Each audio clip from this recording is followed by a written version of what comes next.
We knew as a family that my dad had some form of dementia way before 2019 when my mum died. But my mum was too proud. Every time we mentioned it, she was like, don't talk about that. I don't want that word said in the family. It was just like such a pride thing. And so we kind of ignored it. It sounds awful, doesn't it? Because we'd go round, have dinner, have a laugh, a glass of wine, and Dad was still, quite present. And then Mum died and he wasn't.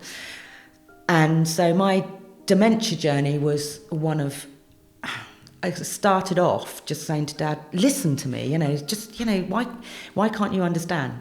And so you've gone from this amazing dad that's brought you up, who's been your tower of strength and your God effectively, and then suddenly he's a child and he can't do anything for himself. And it's such an awful shock because you want your dad back and you hate dementia.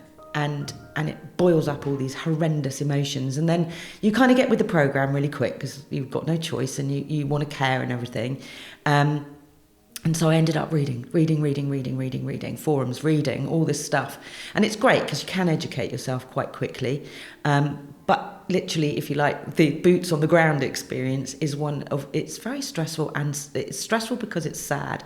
You've got your parent or loved one really struggling. They know something's wrong, but they can't put their finger on it. Their world has become blurred and upside down, regardless of the grief that my dad was feeling. Just utter confusion. He'll ask me the same question. Who's in the house is his favourite one. Who's in the house?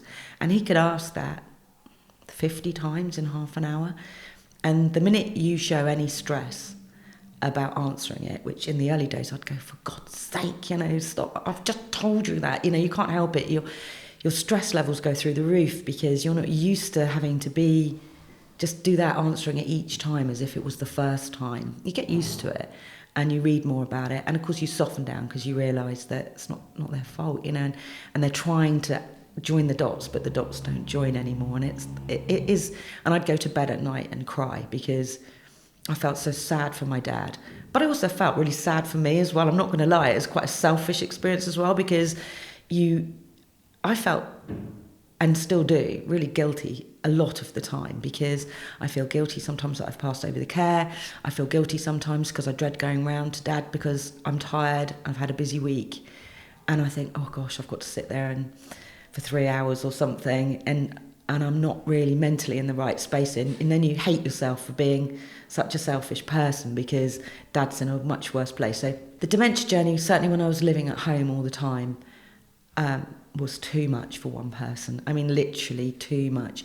And the crux came, I can remember I'd nipped out for about an hour and left my dad at home. And I wouldn't do that now, by the way, but back then, there were times when I had to.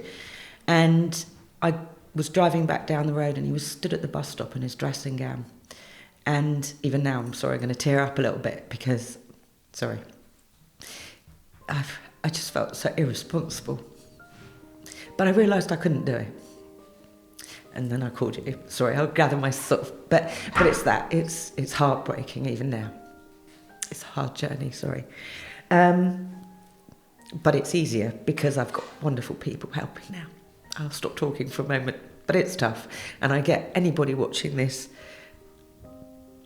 don't let it get to that point where you can't cope anymore. That's all. Sorry.